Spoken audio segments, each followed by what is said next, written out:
চাও তোমাকে চাই, তোমাকে চাই। যদি মিথ্যে মানতে চাও তোমাকেই চাই।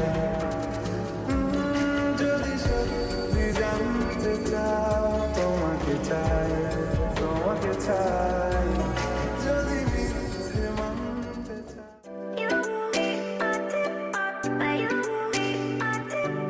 হে everyone, I hope you guys are doing well. আমিও খুব ভালো আছি। 5 মে রাত ঠিক 12টার সময় কিন্তু দেখো দিদি শুভদাকে একটা সারপ্রাইজ দেওয়া হয়েছিল।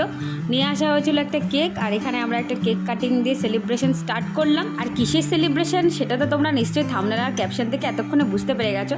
সেটা হলো আজকে আমার দিদি শুভদার 13তম বিবাহবার্ষিকী। ভাবলে মনে হয় কি এই তো সবে কিছুদিন হলো যে দিদি শুভদার বিয়ে হলো, আর দেখতে দেখতে দেখো 13টা বছর কেটে গেল। দিদি শুভদার এই স্পেশাল ডেটা আমরা কিভাবে সেলিব্রেট করলাম সেটাই তোমাদের সাথে আজকে শেয়ার করবো। সো পরের দিন দেখো বিকেলবেলা থেকে আমি ক্লিপিং স্টার্ট করেছি, আর এখানে দিদিকে সাজানো হচ্ছিল, কারণ দিদিকে একদম টুকটুকে একটা বহু সাজানো হবে। আর সেটার দায়িত্ব নিয়েছে বুলবুল। হেয়ার থেকে শুরু করে মেকআপ, শাড়ি সব কিছু কিন্তু বুলবুলই করে দিয়েছে, আমি একটু হেল্প করেছি মাত্র। আর এই যে দেখে নাও, এটা হলো আমার দিদির বিফোর লুক, আর এইটা হলো আফটার লুক। কি যে সুন্দর লাগছে ওকে, না সাজলেই খুব সুন্দর লাগে, আর সেজে তো আরও সুন্দর লাগছে। মাও রেডি হয়ে চলে এসছে, শুভদাও রেডি, ফুটিপুও রেডি, সবাই রেডি, শুধু আমরা একটু রেডি হব। আর আমার দিদিকে এত সুন্দর লাগার পেছনে যে আর্টিস্টটা আছে সেটা হলো আমাদের বুলবুল পাখি। বুলবুলের সাজানোটা কেমন হয়েছে অবশ্যই কিন্তু তোমরা কমেন্টে জানিও। আর এইখানে দেখো আমার ভাই, তারপরে পাপাই সবাই হাজির হয়ে গেছে। আজ কিন্তু অলরাউন্ডার হিসেবে কাজ করবে আমার বুলবুল, কারণ একদিকেও মেকআপ আর্টিস্ট আর একদিকে কিন্তু এখানে ও সিনিয়র ফটোগ্রাফার, কারণ আজকে ফটোগ্রাফির দায়িত্ব ওর উপরেই ছিল। আর সাথে অ্যাসিস্ট্যান্ট ছিল দুটো, সেটা হলো আমাদের টিপ্পু। এখানে কিন্তু দেখো দিদির মালা বদল হচ্ছে, তারপরে সিঁদুরদানও হবে।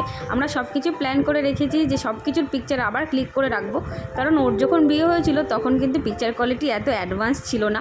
2011 আর 2024-এর মধ্যে কতটা ডিফারেন্স তোমরা নিজেরাই জানো। জন্যই আমরা এবার চেষ্টা করছি যেন প্রত্যেকটা মেমোরি আমরা আবার রিক্রিয়েট করতে পারি। চেষ্টা করেছি, জানি না কতটা আমরা সাকসিড হয়েছি। সত্যি করে বলো তো, ওদের দেখে কি মনে হচ্ছে ওদের 13 বছর বিয়ে হয়ে গেছে? দেখে মনে হচ্ছে না একদম সদ্য বিবাহিত? যদিও আমার দিদি বাড়ি সব থেকে বড়, তবুও কিন্তু ওকে সব থেকে ছোট লাগে। আর এই ঘটনা কিন্তু প্রায় প্রতিটা বাড়িতেই তোমরা দেখতে পাবে। আমরা সবাই মিলে কিন্তু পিকচার ক্লিক করছিলাম, আর চেষ্টা করছিলাম যে প্রত্যেকটা মুহূর্ত যেন ফ্রেমবন্দি করে রাখতে পারি, কারণ সব কিছুই চলে যায় কিন্তু এইগুলোই স্মৃতি হয়ে থেকে যায়। তারপরে দেখো এই কেক কাটিংয়ের জন্য আমরা কেক সুন্দর করে রেডি করছি। এখন হবে কেক কাটিং, আর আমাদের টিপ্পু চলে এসছে। আর এই দিকে দেখো এদের না প্রত্যেকবারই এমন হয়, যখনই এই কেকের উপরে স্পার্কেলটা জ্বালানো হয় না, তখনই দেখো আমার দিদি শুভদা একসাথে ভয় পেয়ে যায়, সাথে আমার টিপ্পুও ভয় পায়। তো এখানে এখন স্পার্কেল জ্বালানো হবে, তারপরে কেক কাটিং হবে। এই যে আমি ভিডিওগুলো তোমাদের সাথে শেয়ার করি, এই ব্লগগুলো শেয়ার করি, এটাতে না আমাদের আনন্দ আরও বেশি বেড়ে যায়। যতটা খুশি আমরা হই সেই মুহূর্তে পরে সেই ভিডিওগুলো দেখে আরও বেশি খুশি হয়ে যায়। সাথে যদি তোমাদের ভালো ভালো কমেন্ট থাকে তবে কিন্তু আনন্দ আরও দ্বিগুণ হয়ে যায়। আমরা সবাই চেষ্টা করি যেন আমাদের ফ্যামিলির প্রত্যেকটা মেম্বার খুব হ্যাপি হয়, খুব খুশি হয়। তাদের স্পেশাল ডেগুলো আরও স্পেশাল কীভাবে করা যায় সেটারই কিন্তু আমরা সবাই মিলে চেষ্টা করি। জানো তো দিদি শুভদা প্রথমে খুব লজ্জা পাচ্ছিল যে না সিঁদুর পরাবো না, না মালা বদল করবো না, না টোপর পরবো না, সব কিছু কিন্তু জোর করে করিয়েছি। কিন্তু দেখো এই যে জোর করে করিয়েছি, ওরা এত খুশি হয়েছে, ওদের মুখ দেখেই বুঝতে পেরেছে যে ওরা কতটা খুশি হয়েছে। এর থেকে কিন্তু ডবল খুশি আমরা হয়েছি। আর এই যে মোমেন্টটা, এই মোমেন্টটাকে সবাই মিলে আমরা চাই যে ক্যাপচার করে রাখতে। ওই জন্য সবার হাতে ফোন রয়েছে, শুধুমাত্র আমার ভাই যে কিনা শুধু গেম খেলছে, ওই জন্য ওর কাছে কিন্তু কোনো ক্লিপিং নেই। পরে যদিও ও ক্লিপ করেছিল অনেক। তারপরে এখানে কেক খাওয়াচ্ছে আমাদের ব্রাইড আর গ্রুম, আর দুজনকে দেখে এত হাসছিল, আর সত্যি সত্যি দেখে মনে হচ্ছিলো যে সদ্য বিয়ে হয়েছে। তারপরে সবাইকে কেক খাওয়ানো হচ্ছিল। সত্যি কথা বলতে আমার এরকম অবস্থা বলে আমি সেরকমভাবে না পার্টিসিপেট করতে পারিনি, মানে সেরকমভাবে যোগদান দিতে পারিনি, কাজকর্মও সেরকমভাবে করতে পারিনি। সব থেকে বেশি কিন্তু কাজ করেছে হলো বুলবুল, সব গোছানো সাজানো, সাথে কিন্তু দিদিকে সাজানো, এদিকে ওদিক ছোটাছুটি করা, মালা আনা, টোপর আনা, সব কিছু কিন্তু বুলবুল। আর এখানে করেছে হলো পাপাই। আর আমার ভাই তো দোকানে থাকে, ওই জন্য ওর উপরে চাপ পড়ে যায় দোকানের, ওই জন্য ওইদিকে দৌড়াদৌড়ি করতে পারে না।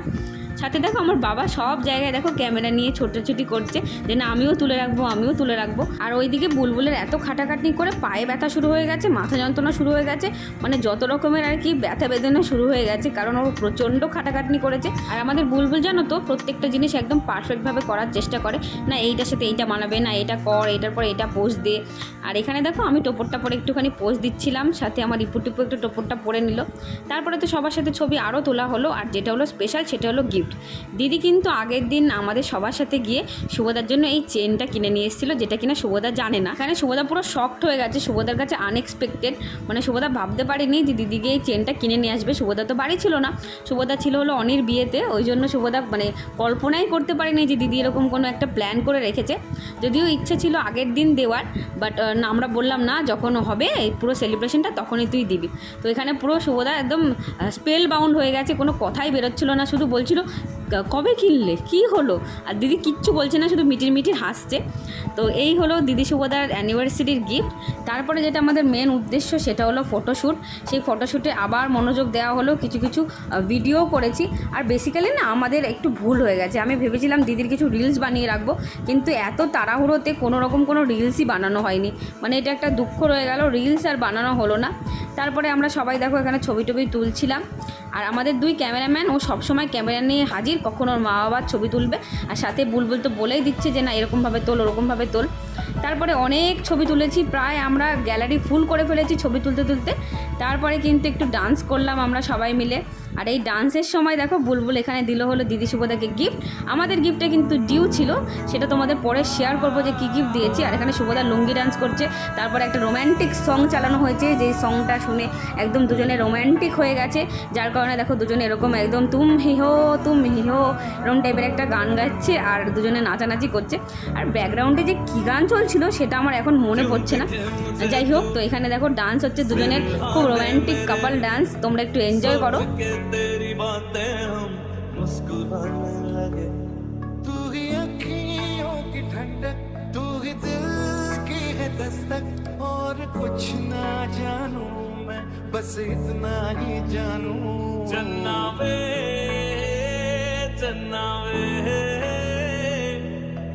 कुछ तो है तेरे मेरे दरमिया क्यों लगे, तेरे नीले नीले नैनों से शबनम पी लूं, तेरे गीले गीले होठों की सरदम पी लूं, है पीने का मौसम।